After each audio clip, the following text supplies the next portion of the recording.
പേപ്പറും കാര്യങ്ങളൊക്കെ കിട്ടിയിട്ടുണ്ടാവും. കുറച്ച് പേർക്ക് സന്തോഷമുണ്ടാവും, കുറച്ച് പേർക്ക് വിഷമമുണ്ടാവും. ഇനി എനിക്ക് രണ്ടുപേരുടെ ഫീലിംഗ്സ് നന്നായിട്ട് മനസ്സിലാവും, കാരണം രണ്ട് ഫേസിലൂടെ ഞാൻ കടന്നു പോയിട്ടുണ്ട്. അപ്പോൾ എനിക്ക് ഇത്രേ പറയാനുള്ളൂ, നിങ്ങളുടെ മുന്നിൽ ഇനി വരാനിരിക്കുന്ന മോഡൽ എക്സാം ആയിക്കോട്ടെ, പബ്ലിക് എക്സാം ആയിക്കോട്ടെ, നിങ്ങൾക്ക് നന്നായിട്ട് പഠിക്കണം എന്നുള്ളൊരു സാധനം നിങ്ങളുടെ ഉള്ളിലുണ്ടെങ്കിൽ, ഉള്ളെന്ന് തോന്നേണ്ട കാര്യമാണ് എല്ലാ കാര്യങ്ങളും.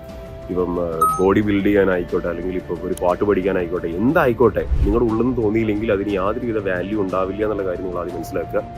അപ്പോൾ ഒരു ഉള്ളെന്ന് തോന്നിയിട്ട് പഠിക്കണം, എനിക്ക് നല്ല മാർക്ക് മേടിക്കണം എന്നുള്ളൊരു ആഗ്രഹം ഉണ്ടെങ്കിൽ, ഇപ്പോൾ ആ മാർക്ക് മേടിച്ചില്ലേ മക്കൾ, ഒരൊറ്റ കാര്യം നിങ്ങളുടെ മുന്നിലുള്ളൂ, നിങ്ങൾ അടുത്തൊരു ഘട്ടത്തിലേക്ക് എത്തുമ്പോൾ നിങ്ങൾക്ക് അതിൻ്റെ എല്ലാ ഇമ്പാക്റ്റും കിട്ടുന്നതായിരിക്കും. മാർക്ക് ഉള്ള ഒരാളെ മാത്രമേ അടുത്തൊരു ഘട്ടത്തിലേക്ക് ആരെങ്കിലുമൊക്കെ പരിഗണിക്കുള്ളൂ. ഇപ്പോൾ നിങ്ങൾ 9-ലാണെങ്കിൽ 10ലേക്ക് പോകുമ്പോൾ നിങ്ങൾ 9ാം ക്ലാസ്സിലെ മാർക്ക് ഉറപ്പായിട്ടും ചോദിക്കും.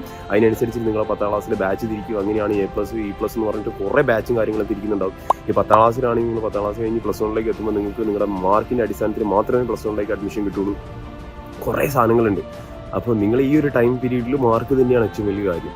ഓക്കെ, നമ്മൾ കുറച്ച് കാലം കഴിയുമ്പോൾ നിങ്ങളോട് പറയും പൈസ ഉള്ളതിനെ വിലയുള്ളൂ എന്ന് പറയുന്ന പോലെ തന്നെ ഈ കാലഘട്ടത്തിൽ നിങ്ങൾക്ക് മാർക്ക് ഉണ്ടെങ്കിലേ ഉള്ളൂ, ഓക്കെ, കാര്യമുള്ളൂ. അത് ഫാക്റ്റാണ്. എത്ര മാർക്ക് ഇല്ലെങ്കിൽ ഈ നാട്ടിൽ എത്ര പേര് ജീവിച്ചു പോകുന്നു, അങ്ങനെയൊന്നും അതൊന്നും അല്ല കാര്യം. നിങ്ങൾ ഈ സമയത്ത് മാർക്ക് മേടിച്ചിട്ടുണ്ടെങ്കിൽ അടുത്തൊരു ഘട്ടത്തിലേക്ക് പോകുമ്പോൾ നിങ്ങൾക്ക് അതൊരു ഈസി കേക്ക് വാക്ക് ആയിരിക്കും എന്നുള്ള കാര്യം മാത്രമേ സാറിന് പറയാനുള്ളൂ. അപ്പോൾ എത്രയും പെട്ടെന്ന് നമ്മുടെ ബാച്ചിലും കാര്യങ്ങളൊക്കെ നിങ്ങൾ ജോയിൻ ചെയ്ത് കഴിഞ്ഞാൽ നിങ്ങൾക്ക് പഠിക്കാൻ പറ്റുന്നതായിരിക്കും. ഒപ്പം തന്നെ നിങ്ങൾക്ക് നല്ല മാർക്ക് മേടിച്ചിട്ട് നിങ്ങൾക്ക് അടുത്തൊരു ഘട്ടത്തിലേക്ക് എത്തിപ്പെടാൻ പറ്റുന്നതായിരിക്കും. താഴെ കാണുന്ന ഈ നമ്പറിലേക്ക് ഒന്ന് കോൺടാക്ട് ചെയ്യാൻ നോക്കാം. അടിപൊളിയാക്കുക. 75909021 202 നമുക്ക് വിളിച്ച് നോക്കാൻ പറ്റുന്നതാണ്.